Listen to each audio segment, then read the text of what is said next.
तो जय हिंद मेरे प्यारे बच्चों, कैसे हैं आप लोग। मैं आशा करता हूं कि आप लोग अच्छे होंगे, मस्त होंगे।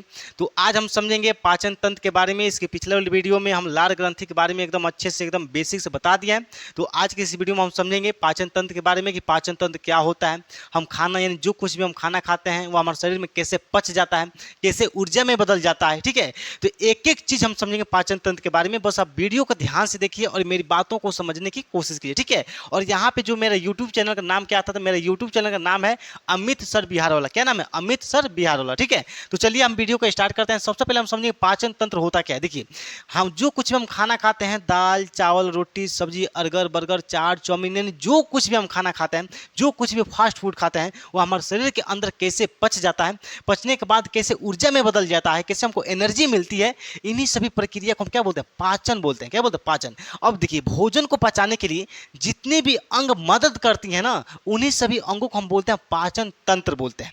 क्या बोलते हैं? पाचन तंत्र बोलते हैं। इन भोजन को पचाने में जितनी भी अंग सहायता करती हैं, मदद करती हैं, उन्हीं सभी अंगों को क्या बोलते हैं? पाचन तंत्र बोलते हैं। क्या आप कभी सोचे हैं कि जो कुछ भी हम खाना खाते हैं, हमारे शरीर के अंदर, बॉडी के अंदर कौन ऐसा मशीन है, कौन ऐसा औजार है जो भोजन को आसानी से पचा देता है और पचाने के बाद ऊर्जा में बदल देता है?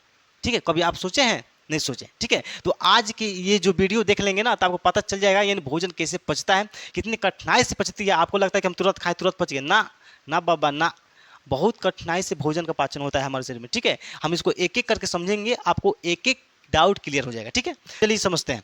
देखिए, सबसे पहले हम समझेंगे मुख गुहा।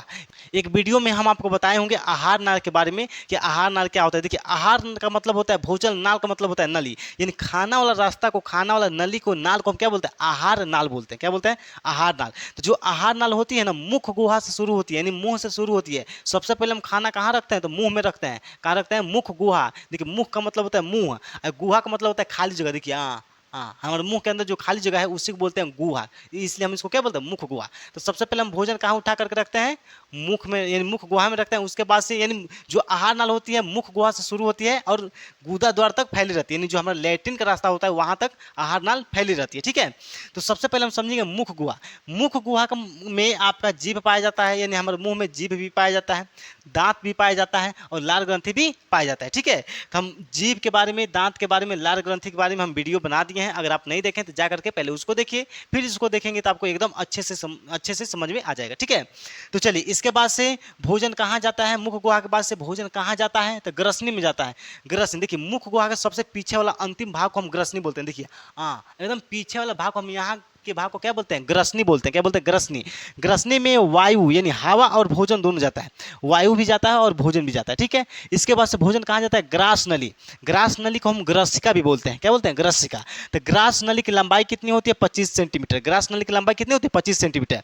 अभी जब हम आपको डायग्राम समझाएंगे पाचन तंत्र के बारे में, तब आपको जब पाचन तंत्र समझ में आएगा, जब हम आपको पाचन तंत्र का जब डायग्राम समझाएंगे तब आपको एकदम अच्छे से समझ में आ जाएगा। ठीक है, तो ग्रास नली की लंबाई कितनी होती है? 25 सेंटीमीटर लंबी होती है। ग्रास नली में क्रमकुंचन गति होती है। कुंचन गति के कारण जो हम खाना निगलते हैं ना, घोंटते हैं, यानी क्रमकुंचन गति के कारण खाना क्या होता है? आगे सरकता है। क्या होता है? आगे सरकता है। ठीक है, तो ग्रास नली में क्या होती है? क्रमकुंचन गति होती है, लेकिन पाचन नहीं होता है। ग्रास नली में किसी भी प्रकार का पाचन नहीं होता है, यानी भोजन का पाचन नहीं होती है। ठीक है, इसके बाद से भोजन कहाँ सरकते हुए आता है? तो आमाशय में आता है। किसमें आता है? आमाशय में। अब आमाशय के बारे में ध्यान से समझिए। ठीक है, बोर्ड पे ध्यान से देखिए। आमाशय का आकार कैसा होता है? तो जे आकार का होता है। कैसा होता है? जे आकार का होता है। आमाशय का काम क्या होता है? आमाशय का मेन काम होता है भोजन को इकट्ठा करना। भोजन को इकट्ठा करना यानी कितने टाइम तक भोजन को इकट्ठा रखता है? तो 3 से 4 घंटे तक आमाशय भोजन को इकट्ठा करके रखता है। ठीक है, देखिए, इसकी लंबाई कितनी होती है? आमाशय की लंबाई होती है 25 सेंटीमीटर से 30 सेंटीमीटर लंबी होती है। इसकी चौड़ाई कितनी होती है?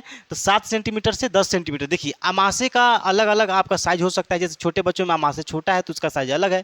जो कई लोग एकदम बड़ा आदमी, एकदम मोटा झोटा आदमी होता है, तोन फेंक देता है, पेट आगे निकल जाता है, तो उसका आमाशय तो धुंधड़ होगा ना, एकदम धुंधड़ आमाशय होगा। ठीक ना, तो उसका लंबाई, उसका साइज आकार अलग होगा। ठीक है, तो एक नॉर्मल साधारण आदमी की बात किया जा रहा है यहाँ पे, यानी साधारण आदमी का आमाशय की बात किया जा रहा है कि उसकी लंबाई कितनी है, यानी उसकी लंबाई कितनी हो सकती है? तो 25 सेंटीमीटर से 30 सेंटीमीटर। उसकी चौड़ाई कितनी हो सकती है? 7 सेंटीमीटर से 10 सेंटीमीटर। ठीक है, यहाँ तो कोई दिक्कत है? देखिए, आमाशय में आपका जठर ग्रंथियाँ पाई जाती हैं। आमाशय में जठर ग्रंथियां पाई जाती हैं और जठर ग्रंथि से जठर रस निकलता है। जठर ग्रंथि से जठर रस निकलता है, ठीक है। और इस जठर रस में 3 तरह के एंजाइम होते हैं। देखिए जठर ग्रंथि क्या बनाती है, जठर रस बनाती है। जठर रस में कितने प्रकार के एंजाइम, 3 तरह के एंजाइम होते हैं। पहला होता है HCl। HCl एंजाइम यानी आमाशय में क्या काम होता है, HCl एंजाइम आमाशय में क्या करता है, तो कीटाणु मारने का काम करता है। आमाशय में जैसे मान चलिए हम कभी कभी क्या करते हैं, बिना हाथ धोए खाना खाते हैं, तो जब बिना हाथ धोए जब खाना खाते हैं तो हमारे खाना के साथ क्या होता है, हमारे हाथ में बैक्टीरिया रहता है। वो बैक्टीरिया खाना के साथ हमारे कहाँ चला जाता है, पेट के अंदर आमाशय में चला जाता है। तो आमाशय में जब चला जाता है तो आमाशय में क्या है, HCl है ना, हाइड्रोक्लोरिक अम्ल है, ठीक है। तो ये क्या करता है, कीटाणु को बैक्टीरिया को मारने का काम करता है, भक्षण करने का काम करता है, ठीक है। दूसरा होता है रेनिन एंजाइम। रेनिन क्या करता है, ये दूध का पाचन करता है। क्या करता है, दूध का पाचन करता है, यानी दूध को कौन पचाता है, रेनिन पचाता है, ठीक है। देखिए छोटे बच्चों में, जो छोटे बच्चे होते हैं, बबुआ होते हैं, बबुआ में सब में इन छोटे बच्चों में रेनिन ज़्यादा पाया जाता है। रेनिन क्या होता है, ज़्यादा निकलता है, क्योंकि छोटे बच्चे दूध ज़्यादा पीते हैं। दूध को पचाना जरूरी है कि नहीं है, इसलिए आप देखे होंगे जब बबुआ जब दूध पी लेता है तो मतलब 10 मिनट बाद 20 मिनट बाद क्या करता है, बकोर देता है। क्या करता है, बकोर देता है। तो जब दूध बकोरता है ना तो दही जैसन हो जाता है। कैसे हो जाता है, दही जैसन, क्योंकि जो रेनिन एंजाइम है दूध को पचा करके किसमें बदल दिया है, दही में बदल दिया है, ठीक है। और जो मतलब बुजुर्ग आदमी होते हैं, बूढ़े हो जाते हैं, उस समय रेनिन एंजाइम कम बनता है, इसलिए डॉक्टर बोलता है कि बाबा अब तू दूध मत खा, डायरेक्ट दही खा। काहे कि जो आपका जो जठर ग्रंथि है ना, उस जठर रस में रेनिन नहीं बना पा रहा है।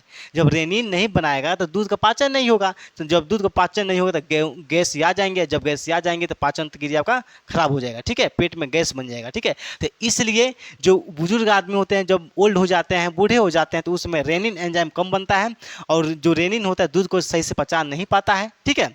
इसलिए डॉक्टर क्या बोलते हैं, दूध न खा करके डायरेक्ट बोलते हैं दही खाने के लिए, ठीक है। इसके बाद से देखेंगे पेप्सिन। जठर रस में पेप्सिन होता है। पेप्सिन प्रोटीन का पाचन करता है। पेप्सिन किसका पाचन करता है, आमाशय में प्रोटीन का पाचन करता है, ठीक है। यानी आमाशय में भोजन कितना कब तक इकट्ठा रहता है, 3 से 4 घंटा, बता दिए ना। तो आमाशय के बारे में समझ में आ गया। आमाशय में कोई दिक्कत है। अब हम यहाँ पे समझेंगे छोटी आंत के बारे में। देखिए छोटी आंत की लंबाई कितनी होती है, 6 से 7 मीटर लंबी होती है। आकार कैसा होता है, तो कुंडलित। देखिए कुंडलित का मतलब होता है गाजुर माजुर, यानी टेढ़ा टाढ़, क्या होता है, टेढ़ा यानी टेढ़ा मेढ़ा होता है, ठीक है। उसी को हम बोलते हैं कुंडलित। क्या बोलते हैं, कुंडलित। अभी जब हम चित्र समझाएंगे तो आपको एकदम अच्छे से समझ में आ जाएगा, ठीक है। चलिए आकार कैसा होता है, कुंडलित होती है। भोजन का पूर्ण पाचन कहाँ होता है, तो छोटी आंत में। क्वेश्चन पूछता है एग्जाम में कि भोजन का पूर्ण पाचन कहाँ होता है, तो छोटी आंत में होती है। कहाँ होती है, छोटी आंत में। और छोटी आंत के अंदर रसांकुर पाए जाते हैं। रसांकुर जिसको हम इंग्लिश में बिलाई बोलते हैं, यानी अंगुली जैसे मतलब संरचनाएं पाई जाती हैं जो भोजन को अवशोषण करने में यानी सोखने में मदद करती हैं। क्या करती है, भोजन को सोखने में अवशोषित करने में मदद करती हैं, ठीक है। जैसे मान के चलिए आपका क्या है, छोटी आंत है। क्या है, छोटी आंत। तो छोटी आंत में क्या पाई जाती है, छोटे छोटे अंगुली नुमा संरचनाएं पाई जाती हैं जो भोजन के अवशोषण के दर को क्या करती हैं, बढ़ा देती हैं, ठीक है। देखिए जो छोटी आंत होती है ये आहार नाल की सबसे लंबी भाग होती है।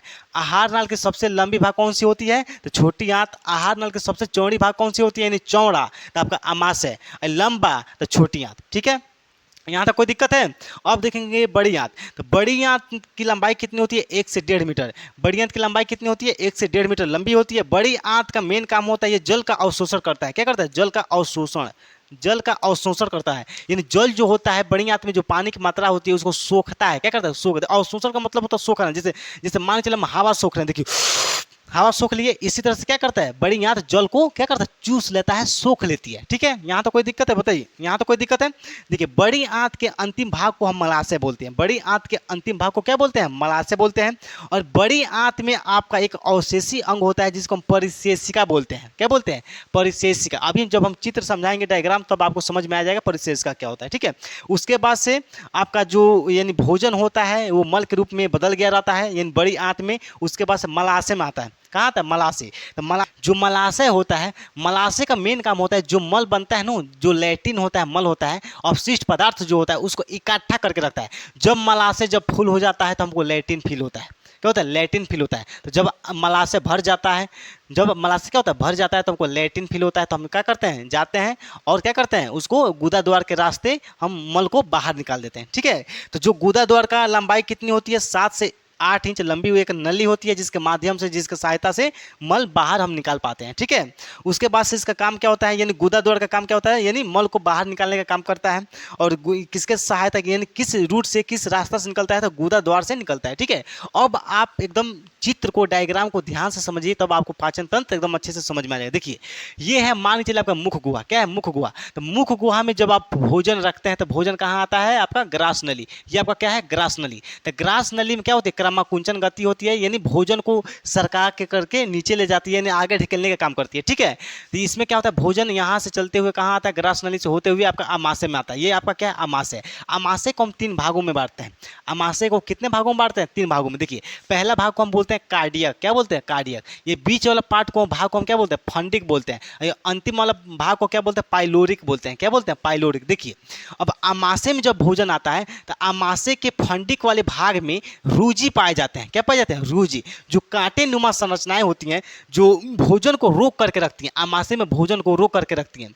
जैसे मान चलिए अगर आमाशय पूरा सपाट रहेगा, एकदम टाइल्स जैसे एकदम प्लेन रहेगा, तो जैसे हम भोजन मतलब ग्रहण करेंगे, जैसे खाना खाएंगे, भोजन धड़धड़ा के आमाशय में आएगा, सड़क के चला जाएगा छोटी आंत में।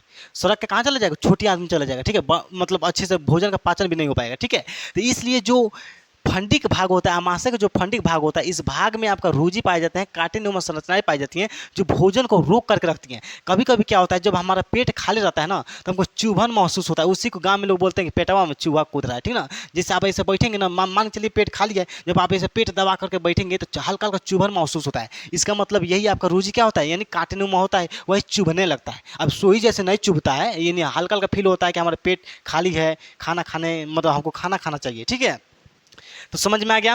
तो इसी आमाशय में आपका जठर ग्रंथियां पाई जाती हैं, जिससे जठर रस निकलता है, HCl, रेनिन और पेप्सिन निकलता है। ठीक है, उसके बाद से भोजन कहाँ जाता है, इसी आमाशय में भोजन इकट्ठा रहता है। कब तक इकट्ठा रहता है, कितना घंटा इकट्ठा रहता है, तो 3 से 4 घंटा तक इकट्ठा रहता है। उसके बाद से भोजन कहाँ चला जाता है, धीरे धीरे सरकते हुए कहाँ चला जाता है, तो छोटी आंत में आ जाता है। कहाँ जाता है, छोटी आंत।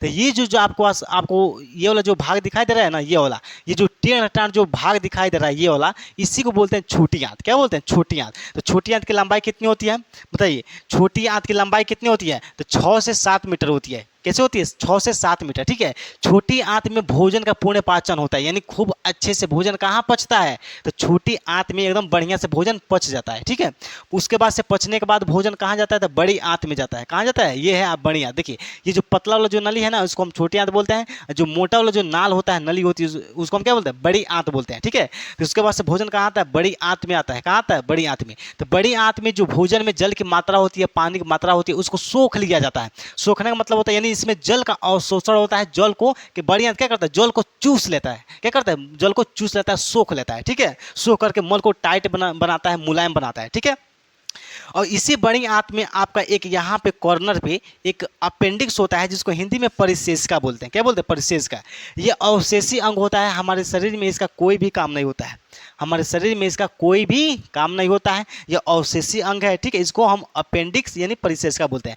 कभी कभी क्या होता है, जब इसमें भोजन का कण जब इस परिशेषिका में अपेंडिक्स में चला जाता है, तो इस अपेंडिक्स में भोजन का कोई पाचन नहीं होता है। तो जो भोजन का जो कण होता है, दाना होता है, इस अपेंडिक्स के अंदर जाकर के सड़ने लगता है। जब भोजन सड़ता है तो इसमें इन्फेक्शन हो जाती है, और अपेंडिक्स का होता है, परिशेषिका फूल जाती है, सूजन हो जाता है, वो दर्द करने लगता है। तो जब आप डॉक्टर के पास जाएंगे तो इस अपेंडिक्स को डॉक्टर क्या करता है, काट करके इसको निकाल कर फेंक देता है। ठीक है, इसको काट के निकालने से हमारे शरीर में कोई भी हानि नहीं होगी। ठीक है, क्योंकि यह हमारे शरीर का अवशेषी अंग होता है, इसके रहने से ना रहने से कोई इफेक्ट पड़ने वाला नहीं है। ठीक है, तो उसके बाद से भोजन बड़ी आंत में आकर के कहाँ चला जाता है, तो मलाशय। ये वाला जो पार्ट दिखाई दे रहा है ना, इसी को बोलते हैं मलाशय। इसी में आपका मल इकट्ठा रहता है। क्या रहता है, इकट्ठा रहता है। जब ये मलाशय जब भर जाता है, क्या होता है, मलाशय जब भर जाता है, फूल हो जाता है, तो हमको लैटिन फील होती है।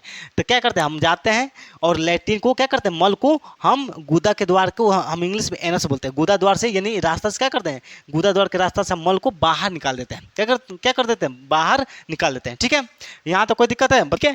तो ये रहा आपका पाचन तंत्र, आपको एकदम अच्छे से समझ में आ गया होगा। अगर आप एकदम इसको एक एक करके समझेंगे ना, तब आपको एकदम अच्छे से समझ में आ जाएगा। ठीक है, अगर आप इसका एक स्क्रीनशॉट लेना चाहते हैं तो ले सकते हैं। तब तक के लिए हम साइड हट जाते हैं यहाँ किनारे पे।